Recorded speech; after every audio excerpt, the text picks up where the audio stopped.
தேவையானது யாரும் சொல்லி தரதில்ல. பட் லாஸ்ட் மினிட் ட்ராமா எல்லாத்த இடத்துலையும் இருக்கணும்ல. ஹாரஸ்கோப்பில் பார்த்துட்டு ஜாதகப்படி இந்த டைமில் குழந்தை எடுத்தால் நல்லது அம்மாவா இப்படியெல்லாம் ட்ராமா பண்ணி கடைசியில் ஒரு வழியாக சிசேரியன் நல்லபடியாக பண்ணிட்டாங்க.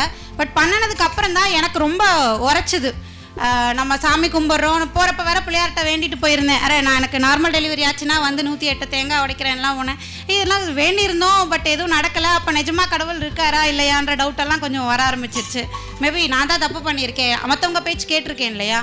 பட் செகண்ட் பேபி இதுக்காகவே நான் செகண்ட் பேபி கன்சீவ் ஆனேன். எனக்கு ஃபஸ்ட்டு கொஷின், இறைவன் உண்மையாக இருக்கானா இல்லையா அப்படின்னு தெரிஞ்சுக்கணும்னு தோணுச்சு.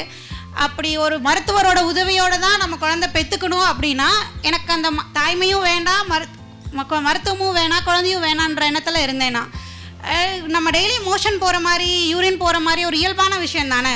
செக்ஸ் பண்ணிக்கிறது எவ்வளோ இயல்போ அப்போ குழந்தை பெற்றுக்கிறதும் இயல்பானதாக தானே இருக்கணும். அதுக்கு மட்டும் 4 பேர் நம்மளை சுற்றி இருந்து அவங்க வழி நடத்தி ஒரு பேஷண்ட்டாக நம்மளை ட்ரீட் பண்ணி ப்ரெக்னென்சின்றது கொண்டாடுற விஷயம், ஒரு ஹாப்பியாக நார்மலாக லைஃப்பில் இயல்பான விஷயம் தானே. பட் அது இல்லாமல் அது மாதமாயிட்டான்னு ஊரெல்லாம் சொல்லி அதை வேறு எவ்ரி மந்த் செக்கப் போய் அது எந்த மருத்துவமாக இருந்தாலும் எதுக்கு மருத்துவம் அந்த இடத்துல அப்படின்றது எனக்கு கொஷினாக இருந்தது. ஸோ செகண்ட் பேபி இதுக்காகவே கன்சீவ் ஆனேன். எனக்கு ஆக்சுவலாக எனக்கு ஒரு குழந்தைக்கு கூட நான் ரெடியாக இருக்கவே இல்லை. எனக்கு அவ்வளோ வலினாலே பயம். பட் 2வது குழந்தை ஆனதுக்கப்புறம் அது வந்து எல்லாரும் சொன்னாங்க. ஃபஸ்லுர் ரஹ்மானோட இறைவழி சுகப்பிரசவம் புக்கு மட்டும்தான் படிச்சிருக்கேன், வேறு எதுவுமே தெரியாது. உணவு முறை ஃபஸ்ட்டு சாப்பிடணுன்ற பேசிக் அறிவு கூட எனக்கு கிடையாது. அது மட்டும்தான் படித்தேன். ஓகே, எனக்கு ஆகணுன்ற விருப்பத்தை தவிர எனக்கு வேறு எந்த அறிவுமே இல்லை. ஹாஸ்பிட்டல் போகலாமான்னு கேட்டால் அவன்லாம் அந்த டாக்டர்கிட்டலாம் உதவி வாங்கி உயிர் வாழ்கிறதுக்கு நான் சாகிறதுக்கும் ரெடியாக தான் இருந்தேன். ஏன்னா பிரசவம்ன்றது அதோட முடியறது இல்லையா. ஆஃப்டர் ப்ரெக்னென்சி கூட நம்ம எவ்ரி மந்த் எவ்ரிடே ட்ராவல் பண்ணுற மாதிரி தான் இருக்குது. ஹாஸ்பிட்டலுக்கு குழந்தைய கூப்பிட்டு போகிறவங்க இருந்துட்டு தானே இருக்காங்க. ஸோ எவ்ரி மந்த் டாக்டர் குழந்தைய செக்கப்பு கூப்பிட்டு போகணும், மதர் செக்கப். அண்ட் இன்னொரு விஷயம், டெலிவரிக்கு அப்புறம் நான் பார்த்த எந்த பொண்ணுமே பொண்ணாகவே இருக்கிறது இல்லை. பியூபர்ட்டி ஆனோடனேயே அவங்க லைஃப் ஸ்டைல் மாறிடுது. பியூபர்ட்டியே அப்போயே ரெஸ்ட்டு ப்ராப்பராக கொடுக்கறது இல்லை, அதனாலேயே நிறையா பிரச்சனைகள் வருது. அண்ட் டெலிவரி ஆனதுக்கப்புறமா ஏன் அந்த பொண்ணோட உடம்பு அவ்வளோ சிதையுதுன்றதை என்னால் அக்செப்டே பண்ண முடியல. ஒன்று தொப்பை போட்டுருது, இல்லை இடுப்பு விரியிறது, இந்த மாதிரி நிறைய இஷ்யூஸ் அவங்களுக்கு வந்துக்கிட்டே இருக்குது. இதெல்லாம் எனக்கு ரொம்ப கான்ட்ரவர்சியாக இருந்தது. ஸோ ஒரு மருத்துவரோட உதவியால் நான் குழந்தை பெற்றுக்கணுன்னா எனக்கு இந்த வாழ்க்கையே வேணான்றதுல ரொம்ப முடிவாக இருந்தேன். ஸோ ஃபைனலி 2வது குழந்தை. பட் என் ஹஸ்பண்ட்லாம் வந்து கொஞ்சம் கன்னிங்காக, இவளுக்கு வலிக்குதுன்னு சொன்னான்னா எப்படியும் சினிமாவில் வர மாதிரி ட்ராமா பண்ணுவா, வலி இப்படிலாம் நம்ம அடிப்போம்ல, அதெல்லாம் பண்ணுவாங்க. அப்போ அழகாக தூக்கி காரில் போட்டு கூப்பிட்டு போயிடலாம், அவளுக்கு என்ன தெரியவா போகுது அப்படின்னு நினச்சிட்டு இருந்தாங்க. பட் என்ன விஷயம் நடந்ததுன்னா, நான் நல்லா தூங்கிட்டு இருந்தேன். கொஞ்சம் இந்த பீரியட்ஸ் ஆகிற மாதிரி தான் ஒரு அன்கம்ஃபர்டபுள் பெயின் இருந்துக்கிட்டே இருந்தது. லைட்டாக டிஸ்சார்ஜ் அப்பப்போ இருந்துக்கிட்டே இருந்தது. நல்லா நைட்டு தூங்கும்போது எனக்கு ஒரு 2 மணிக்கா சடனாக ஏதோ ஒரு உந்துதல் மாதிரி வந்தது. அப்போ தான் ஏதோ வர மாதிரி இருக்குது, அன்கம்ஃபர்டபுளாக இருக்குது, என்னென்னு பாருங்கள் அப்படின்னா கருக்குன்னு தெரியுதுன்னாங்க.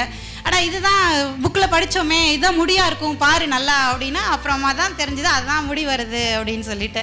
ஸோ வித்தின் ஒரு 10 நிமிஷம் அவ்வளோதான் இருக்கும். குழந்தை நைட்டு நான் தூங்கிட்டு இருந்தேன், தூக்கத்துலேயே தான் என் குழந்தை 2வது பையன் பிறந்தான். அதுக்கப்புறம் இது வந்து ஒரு போதை மாதிரி ஆயிடுச்சு. நமக்கு செக்ஸையே லைஃப் லாங் பண்ணுறோம் அப்படின்னா அது ஒரு இன்ட்ரெஸ்ட் இல்லையா, அது பண்ண நமக்கு சுகமாக இருக்கிறதுன்றது தானே காரணம். ஸோ அதே தாட் எனக்கு அந்த குழந்தை வெளியில் வரும்போதும் I can feel that. And நிறையா பேர் சொல்லும்போது எனக்கு 2 நாள் வலி இருந்தது, 3 நாள் வலி இருந்தது. இங்கே நான் வலின்ற வேர்டை வந்து ரொம்பவுமே அப்ஜெக்ட் பண்ணுறேன். அது வலியான விஷயமா இருந்தால் அது இறைவன் நமக்கு கொடுத்துருக்கவே மாட்டான். ஒருவேளை உங்களுக்கு வலிக்குது, இப்போ பீரியட்ஸுமே இயல்பான விஷயந்தான். பீரியட்ஸ்லேயே உங்களுக்கு வலிக்குதுன்னா நம்ம வாழ்க்கை முறையில் எங்கேயோ தப்பு இருக்குதுன்னு அர்த்தம். ஸோ ப்ரெக்னென்சியில் உங்களுக்கு வலி இருக்குனாலே நீங்கள் நைட்டு கண்டிப்பாக தூங்கியிருக்க மாட்டீங்க, இல்லை ஏதாவது வாழ்க்கை முறையில் தப்பு இருந்திருக்கலாம். ஸோ அது சரி பண்ணும்போது பீரியட்ஸும் இயல்பானதாக வலி இல்லாமல் தான் இருக்கும், குழந்தை பிறப்பும் வலி இல்லாமல் தான் இருக்கும். ஸோ 3வது குழந்தையெல்லாம் எனக்கு போதை அடிக்ஷனாக இருந்தது. அது எதுவும் நடந்தது இல்லையா, அது வெளில வரும்போது ரொம்ப ப்ளஷராக இருந்தது. I want to feel that அகைன்னு எனக்கு அந்த ஃபீல் பண்ணுன்றதுக்காகவே மறுபடியும் அடுத்த குழந்தை பார்த்தேன். அதுக்கப்புறம் குழந்தை கூட எனக்கு அந்த போதைக்கு அடிக்ட் ஆகி தான் வந்து எனக்கு அது வேணும் அப்படின்னு சொல்லிட்டு. பட் என்னோட இந்த குழந்தை கடைசி குழந்தை பிறக்கும்போது எனக்கு கொஞ்சம் காம்ப்ளிகேஷன்ஸ் இருந்தது. ஏன்னா 2 குழந்தை வரைக்கும் வீட்டிலலாம் ஒத்துப்பாங்க, 4வது குழந்தை அப்படின்றப்போ அபோஷன் இதெல்லாம் கொஞ்சம் ஸ்ட்ரெஸ் இருந்தது.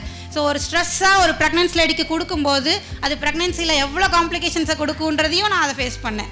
எல்லோரும் தாங்கி அந்த பிள்ளையை பார்த்துக்கும் போது அந்த ப்ரெக்னென்சி எவ்வளோ எளிமையாக இருக்குன்றதையும் ஃபேஸ் பண்ணேன். ஸோ எதுவாக இருந்தாலும் இதில் மேஜர் டிசிஷன் எடுக்கிறது பொண்ணுங்க தான், உங்கள் கையில் தான் இருக்குது. பசங்க பாவம் விருப்பப்பட மட்டும்தான் முடியும், உங்கள் தாங்க தான் முடியும். பட் டிசிஷன் மேக்கிங் மொத்தம் அதில் பொண்ணுங்க கிட்ட தான் 95% இருக்குது.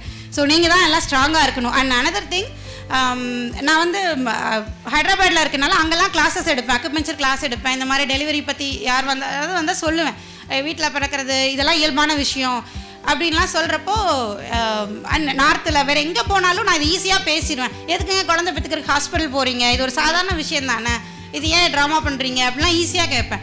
பட் யாருக்கு கேட்டாலும் இது ஒரு விஷயமா அவங்களுக்கு உணர்றதே இல்லை. நான் இங்கே ரொம்ப ரொம்ப பெருமையாக சொல்ல வேண்டிய விஷயம் என்னென்னா, hats off to all Tamil girls. இந்த தமிழ்நாட்டில் மட்டும்தான் இந்த அவேர்னஸ்ன்றது உங்களுக்கு நல்லா வருது. ஒரு பொண்ணுக்கு இப்படி ஆனால் எனக்கு ஏன் ஆகலை, நானும் என்னோடய சந்ததிக்கு நான் கொடுக்குற பெஸ்ட் கிஃப்ட் இது. மற்றவங்கெல்லாம் சொத்து மட்டும்தான் சேர்த்து வைக்கிறாங்க. பட் இந்த தமிழ்நாட்டு பசங்களும் பொண்ணுங்களும் மட்டும்தான் அடுத்த தலைமுறைக்கு நம்ம என்ன பெஸ்ட்டாக கொடுக்கணும் அப்படின்ற தாட் நம்மக்கிட்ட மட்டும்தான் இருக்குது. உங்களுக்கு தெரிஞ்ச கலையாகட்டும், ஒரு மருத்துவமாகட்டும், வாட்டெவர், இந்த வீட்டில் பிறக்கிறதே இருந்தாலும் இது இவ்வளோ அவேர்னஸாக நான் நினச்சேன் நான் மட்டும்தான் அடமன்ட்டு போல் இருக்குது, திமிரு பிடிச்சி தெரிஞ்சிட்ருக்கேன். மற்றவங்கெல்லாம் நார்மலாக இருக்காங்க. ஏன்னா எங்கள் வீட்டிலலாம் என்னை ஒதுக்கிடுவாங்க, மாமியார் வீட்டில் எல்லா வீட்லேயும் ஒதுக்குவாங்க. ஏன்னா இது மருந்து கொடுக்காது, பிள்ளைங்களுக்கு காய்ச்சல் வந்தால் கண்டுக்காதுன்ட்டு. நான் சொல்கிறது சிம்பிளாக என்னென்னா, அந்த மருந்து விஷன்றதெல்லாம் செகண்டரி. தடுப்பூசியெல்லாம் என் குழந்தைங்க எந்த குழந்தைக்குமே போட்டுக்கிட்டது இல்லை. ஆனால் நான் மருத்துவம் தெரிஞ்சுக்கிறதுக்கு முன்னாடியே இதெல்லாம் நான் பண்ணலை. ஏன்னா எனக்கு அது பிடிக்கல. சிம்பிள், குழந்தைக்கு ஊசி போட்டால் என் குழந்தைக்கு வலிக்குது, அதுக்கு இயல்பாக இருக்கிறத நான் போட மாட்டேன். அது நல்லதாகவே இருந்தாலும் ஊசி என் குழந்தைக்கு வலிக்கிற விஷயத்த நான் பண்ண மாட்டேன் அப்படின்றதுல உறுதியாக இருந்தேன் நான். And yeah, thank you.